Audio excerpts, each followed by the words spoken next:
नमस्कार दोस्तों, कैसे हो आप? आपका बहुत बहुत स्वागत हमारे अपने रेडियन लर्निंग यूट्यूब चैनल पर। तो प्यारे बच्चों, आपके लिए बहुत बेहतरीन क्लास यूपी पुलिस और एसएससी जीडी कांस्टेबल का प्रैक्टिस सेट आपके लिए लगाया गया है। बहुत बेहतरीन क्लास होगी, आप क्लास को जल्दी से जल्दी ज्वाइन कर लें। जीएस का ये प्रैक्टिस सेट है आपके लिए।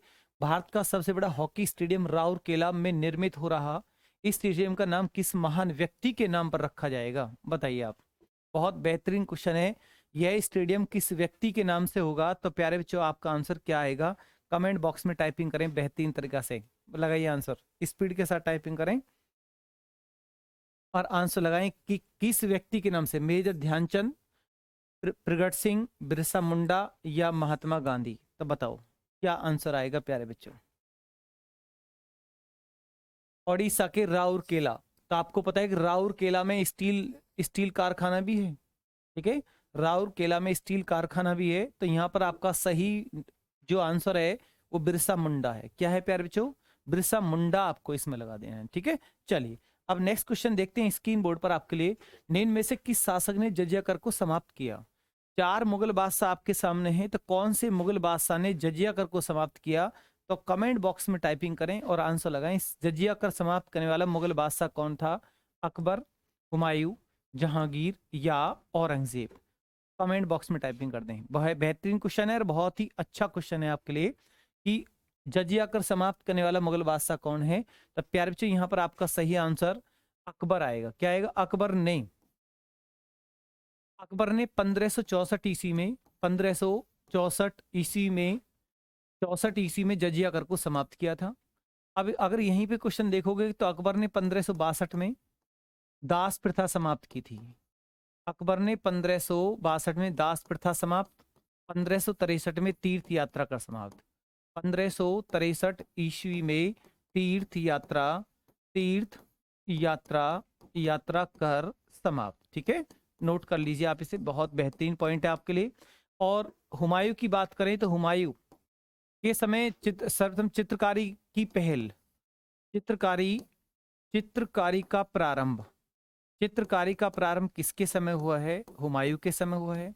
और सर्वाधिक चित्रकारी की बात करें तो जहांगीर के समय है। सर्वाधिक सर्वाधिक चित्रकारी की बात करें, सर्वाधिक चित्रकारी जहांगीर के समय है। औरंगजेब की बात करें तो औरंगजेब के राजतिलक की बात कर लेते हैं। औरंगजेब मुगल बादशाह का राजतिलक 2 बार हुआ है। एक इसका हुआ है आपका 1658 और 1659 में। ठीक है, औरंगजेब ने उपाधि भी धारण की है। मुजफ्फर आलमगीर की उपाधि, मतलब आलमगीर की उपाधि धारण की है। आलमगीर, कौन से मुगल बादशाह को आलमगीर बोला गया है? औरंगजेब। तो ये औरंगजेब ने आग दिल्ली के लाल किले में मोती मस्जिद का निर्माण कराया है। औरंगजेब को जिंदा पीर भी कहा जाता है। औरंगजेब ने सती प्रथा पर प्रतिबंध लगाया। औरंगजेब ने संगीत पर रोक लगाई। औरंगजेब ने नशा पर रोक लगाई। ठीक है, तो प्यारे बच्चों आप इसको नोट कर लें, या इसका स्क्रीनशॉट भी आप कर सकते हैं।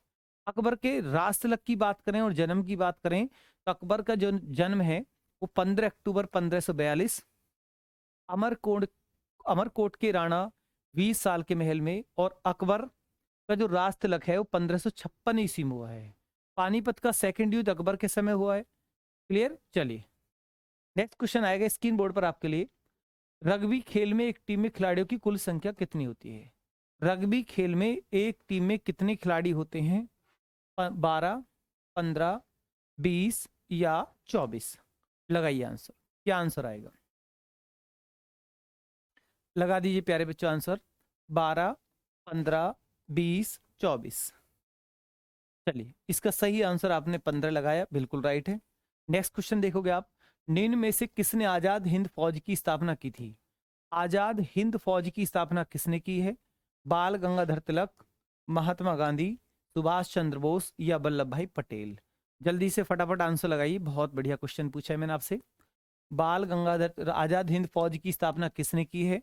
बेहतरीन क्वेश्चन होगा। और बच्चों के जो कमेंट्स आ रहे हैं, बिल्कुल बहुत बेहतरीन तरीका से आप कमेंट्स लगा रहे हैं। बहुत बढ़िया आंसर सुभाष चंद्र बोस आपने लगाया, बिल्कुल राइट।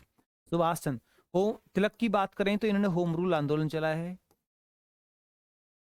होम रूल आंदोलन का प्रारंभ किसकी देन? तिलक की देन है। 1916, 1916। ठीक है, चलिए वल्लभ भाई पटेल की बात करें तो बारदौली सत्याग्रह, बारदौली सत्याग्रह का नेतृत्व करने वाला व्यक्ति कौन था? बारदौली सत्याग्रह का नेतृत्व 1928 में हुआ है, 1928। तो किसके द्वारा? सरदार वल्लभ भाई पटेल के द्वारा। तो प्यारे बच्चों आप इसको नोट कर लें या इसका स्क्रीनशॉट करें और नेक्स्ट क्वेश्चन की तरफ आगे बढ़ें। चलिए नेक्स्ट क्वेश्चन, संविधान सभा के प्रथम अध्यक्ष कौन थे? कितना बढ़िया क्वेश्चन है, बहुत बेसिकल क्वेश्चन है और कॉमन क्वेश्चन है और एग्जाम में बार बार ये क्वेश्चन पूछा जाता है कि संविधान सभा के प्रथम अध्यक्ष कौन थे। आप अपने क्वेश्चन का आंसर ढूंढिए। अगर मैंने आपसे पूछा संविधान सभा का जो गठन है वो किसके अंतर्गत हुआ है, किसके अंतर्गत, एक क्वेश्चन दिया है मैंने आपको, संविधान सभा का गठन किसके अंतर्गत, मतलब कौन सी योजना के अंतर्गत, आप ये समझ जाइए आप। तो आंसर आपका आएगा कैबिनेट मिशन योजना के अंतर्गत, कैबिनेट मिशन योजना, कैबिनेट मिशन योजना के अंतर्गत। ठीक है, तो कैबिनेट मिशन 1946 24 मार्च 1940 कैबिनेट मिशन योजना संविधान सभा का गठन हुआ, संविधान सभा का गठन हुआ और इसी संविधान सभा जब बन गई तो इसी संविधान सभा के मेंबरों ने संविधान का निर्माण किया। और मतलब अगर कभी कुछ है कि संविधान का निर्माण कौन सी योजना के अंतर्गत, तब भी आपको कैबिनेट मिशन योजना ही बोलना है। चलिए अब प्रथम अध्यक्ष की बात है तो संविधान सभा के प्रथम अध्यक्ष कौन थे? तो आपका सी आंसर राइट है, डॉक्टर सच्चिदानंद सिन्हा। ठीक है, लेकिन दूसरी बैठक, अगर संविधान सभा की है तो प्रथम बैठक है, अगर दूसरी बैठक सेकंड बैठक की बात करें तो सेकंड बैठक प्यारे बच्चों 2 दिन बाद 11 दिसंबर 1946 1946 को दूसरी बैठक हुई जिसमें परमानेंट स्थायी अध्यक्ष कौन बन गए? स्थायी अध्यक्ष कौन किसको बना दिया गया? डॉक्टर राजेंद्र प्रसाद। लिख सकते हैं आप, doctor Rajendra Prasad, doctor Rajendra Prasad, doctor Rajendra Prasad. ठीक है, नोट करें आप। और तो प्यारे इसके बाद नेक्स्ट क्वेश्चन आएगा स्क्रीन बोर्ड पर, आप इसको नोट कर लें या इसका स्क्रीनशॉट भी आप कर सकते हैं। इसके बाद नेक्स्ट क्वेश्चन स्क्रीन बोर्ड पर, भारत में राष्ट्रपति द्वारा राज्यसभा में कितने सदस्यों को मनोनीत किया जाता है? कितना अच्छा क्वेश्चन है। क्वेश्चन आपसे पूछा है कि राष्ट्रपति राज्यसभा में कितने मेंबर मनोनीत करता है। अगर राज्यसभा के गठन की बात करें, इसकी स्ट्रक्चर की बात करें तो कौन सा आर्टिकल आता है? Article number 80। आर्टिकल नंबर 80 में राज्यसभा की संरचना है।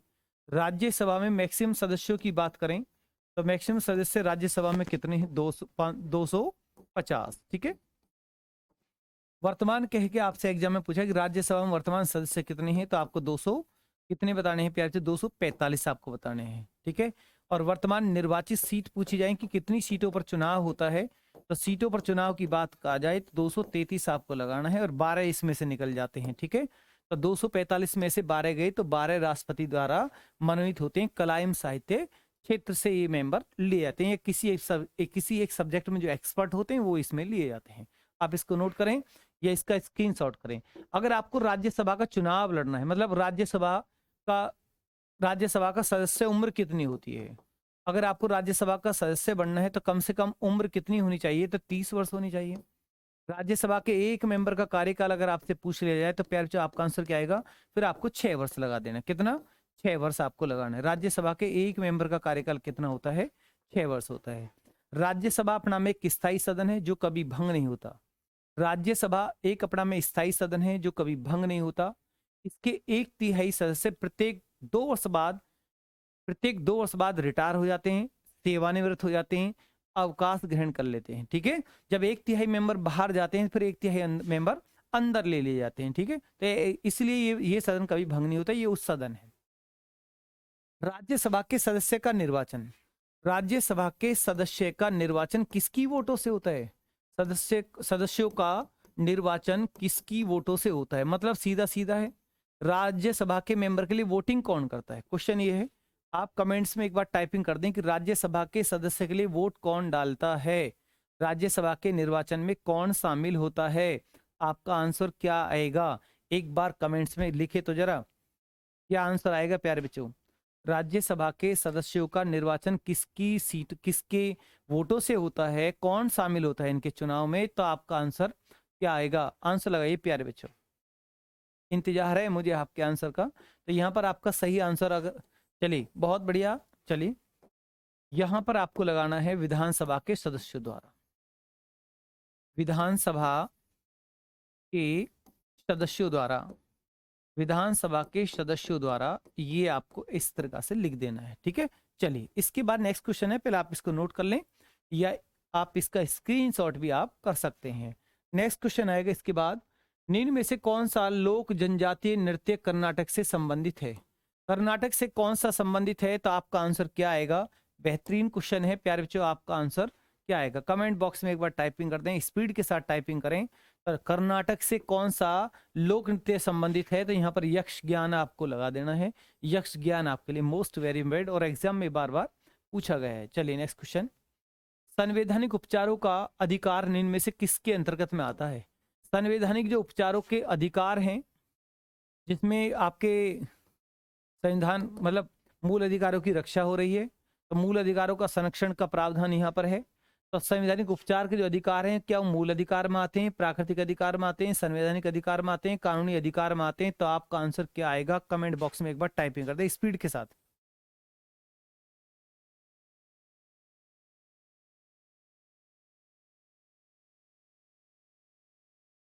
लगे आंसर? चलिए बहुत प्यारे बच्चे आंसर लगा रहे हैं स्पीड के साथ। यहाँ पर आपका सही आंसर मूल अधिकार।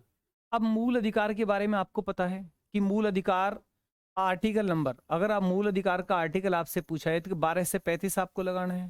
ठीक है, मूल अधिकार कौन से अनुच्छेद में आते हैं, सॉरी कौन से भाग में आते हैं, भाग आपसे पूछेगा तो भाग आपको 3 बताना है। मूल अधिकार का स्रोत पूछेगा कि कौन से देश से इसके सोर्सेस लिए हैं, तो आपको यूएस से लगाना है। ठीक है, मूल अधिकार मूल संविधान में कितने थे? तो आपका आंसर क्या आएगा? जब हमारा संविधान बना तो उस टाइम हमारे पास मूल अधिकारों की संख्या कितनी थी? तो आपको लगानी है 7। और आज वर्तमान कह के क्वेश्चन पूछेगा कि वर्तमान मूल अधिकार कितने हैं? तो आपका आंसर आएगा 6। अब कौन सा मूल अधिकार नहीं है? तो एक ही लाइन में बात को खत्म करना है कि संपत्ति का मूल अधिकार आज की डेट में नहीं है। संपत्ति का जो मूल अधिकार है उसको समाप्त कर दिया गया है। अब इसको समाप्त कब किया गया है? तो आपको बताना है कि 44वां संविधान संशोधन 1978 के अंतर्गत इसको समाप्त कर दिया गया और कानूनी दर्जा दे दिया गया। समाप्त हो गया, कानूनी दर्जा मिल गया और आर्टिकल नंबर 300 के क में इसको जोड़ दिया गया। इतना आपको याद रखना है। देखो सारा बेहतरीन पॉइंट आपके सामने आ गया है, नोट कर लें आप।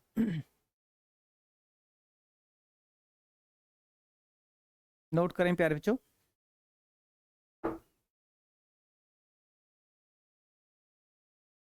चलिए इसके बाद इसको नोट कर लें या इसका आप स्क्रीनशॉट भी आप इसका कर सकते हैं। और इसके बाद नेक्स्ट क्वेश्चन आएगा स्क्रीन बोर्ड पर आपके लिए, निम्नलिखित दरों में से किससे होकर दर्रे दर्रे हैं दर्रों में से होकर किससे होकर लेह जाने का रास्ता है?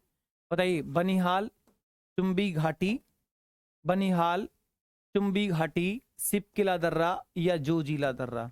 अब आपका आंसर क्या आएगा? कमेंट बॉक्स में टाइपिंग कर दे कौन सा आएगा।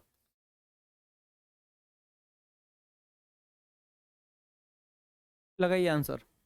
एक अच्छा क्वेश्चन मैंने आपसे पूछा है, तब प्यारे बच्चों आंसर लगा दीजिए आप। इसमें आपका सही आंसर जोजिला दर्रा है, बिल्कुल राइट है, जोजिला आप लगा दीजिए। चलिए नेक्स्ट क्वेश्चन, निम्न में से कौन सा पदार्थ एक न चिपकने वाले बर्तन की सतह पर लेपित किया जाता है? बहुत बेहतरीन क्वेश्चन है। बेकेलाइट लगाना है, नायलॉन, टेफनॉल, पॉलीविनाइल क्लोराइड? तो आपका आंसर क्या आएगा बताइए।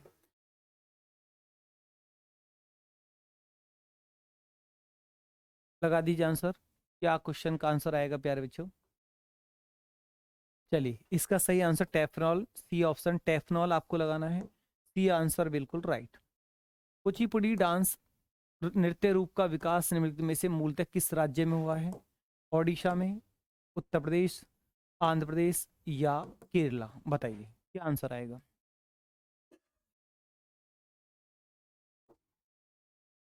लगाइए आंसर।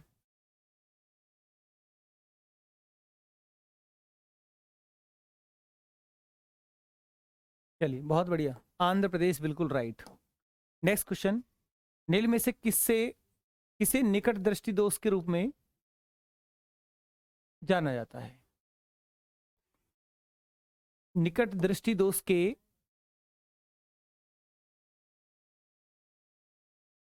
निवारण में कौन सा लेंस यूज होता है?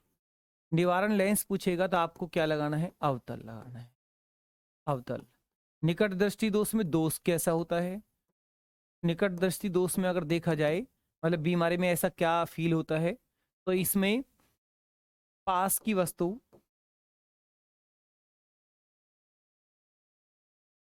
स्पष्ट दिखाई पड़ती है, स्पष्ट दिखाई पड़ती है, दूर की वस्तु नहीं दिखाई पड़ती, दूर की वस्तु नहीं दिखाई पड़ती। ये आपको लिस्ट में लिख देना है, ठीक है। चलिए अब इसका आंसर क्या आएगा? मायोपिया। अब हाइपर जो आपको ऊपर लिखा हुआ हाइपरमेट्रोपिया, अगर इस डी ऑप्शन को देखा है तो हाइपरमेट्रो से होता है दूरदृष्टि दोष, दूर दृष्टि दोष, ठीक है। अब ये जो दूरदृष्टि दोष को हम हाइपरमेट्रोपिया इंग्लिश में बोल रहे हैं। अब जो आपने इसमें लिखा है ये पॉइंट, इसका जस्ट अपोजिट इसमें कर देना है, इसका विपरीत इसमें कर देना है, ठीक है।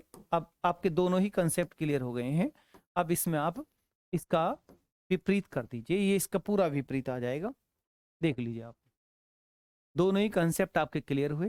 तो प्यारे बच्चों आप इसको नोट करें या इसका स्क्रीनशॉट भी आप इसका कर सकते हैं, ठीक है।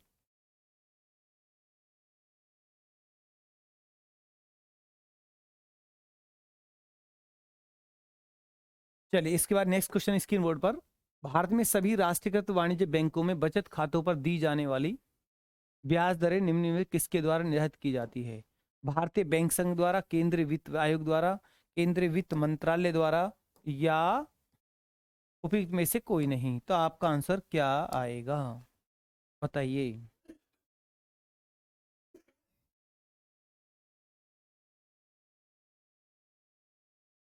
क्या आंसर आएगा? लगाइए आंसर। बहुत अच्छा क्वेश्चन मैंने आपसे पूछा है, आंसर आना चाहिए। चलिए यहाँ पर आपका सही आंसर डी ऑप्शन है, किसी से नहीं। नेक्स्ट क्वेश्चन, निम्न में से कौन सी एक संस्था जो विदेशी वाणिज्य उधारी को नियमित करती है, रेगुलर करती है, जिनमें क्या वित्त मंत्रालय है, या सेबी है, या आरबीआई है, या वाणिज्य मंत्रालय है? ठीक है, चलो बताइए। अब सेबी की बात करें तो सेबी का गठन 1988 मुंबई में इसका हेडक्वार्टर है। सेबी का मेन कार्य आपको पता होना चाहिए कि सेबी का कार्य क्या है? शेयर बाजार पर पूर्ण नियंत्रण, बाजार शेयर बाजार पर कंट्रोल करने वाला बोर्ड है, संस्था है, पूर्ण नियंत्रण, ठीक है। ये क्वेश्चन एग्जाम में कई बार पूछा है, आपको आंसर इसका लगा देना है। इसका मतलब SEBI security exchange board of India, SEBI भारतीय प्रतिभूति विनिमय बोर्ड है।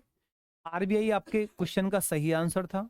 आरबीआई, अगर आरबीआई की बात करें तो आरबीआई के गठन और राष्ट्रीयकरण की बात करें, आरबीआई का गठन कब हुआ और आरबीआई का राष्ट्रीयकरण कब हुआ? और हेडक्वार्टर तो मुंबई में है, और वर्तमान गवर्नर शक्तिकांत दास है। तो राष्ट्रीयकरण बता दीजिए और गठन बता दीजिए, आप कौन सा सन लगाओगे? गठन पूछेगा तो 1935, राष्ट्रीयकरण पूछेगा तो 1949 आपको लगा देना है। तो प्यारे बच्चों ये 14 क्वेश्चन है आपके लिए, एक क्वेश्चन और आएगा आपके लिए, लास्ट क्वेश्चन होगा इसके बाद। पहले आप इसको नोट कर लें या इसका स्क्रीनशॉट भी आप कर सकते हैं। चलिए, तबल चौंगली किस राज्य के लोक नृत्य का है? मध्य प्रदेश, असम, महाराष्ट्र या कर्नाटक? बताओ क्या आएगा आपका सही आंसर? तबल चौंगली किस राज्य के लोक नृत्य का है? मध्य प्रदेश, असम, महाराष्ट्र या कर्नाटक? ये आज की क्लास का लास्ट क्वेश्चन होगा। तो प्यारे बच्चों आपका सही आंसर क्या होगा इन चार में से? बता दीजिए। बेहतरीन क्वेश्चन है, बहुत बढ़िया क्वेश्चन है, आंसर आना चाहिए प्यारे बच्चों, बताइए। चलिए इसका सही आंसर आपने असम, आपको बी ऑप्शन लगाना है, बिल्कुल बी ऑप्शन बिल्कुल आपके लिए राइट है। तो प्यारे बच्चों आज की क्लास आपको कैसे लगी? क्लास अगर आपको अच्छी लगती है तो क्लास को आप लाइक एंड शेयर जरूर करें और हमारे इस चैनल को सब्सक्राइब जरूर करें। तो प्यारे बच्चों मिलते हैं अब नेक्स्ट क्लास के साथ। धन्यवाद, गुड नाइट।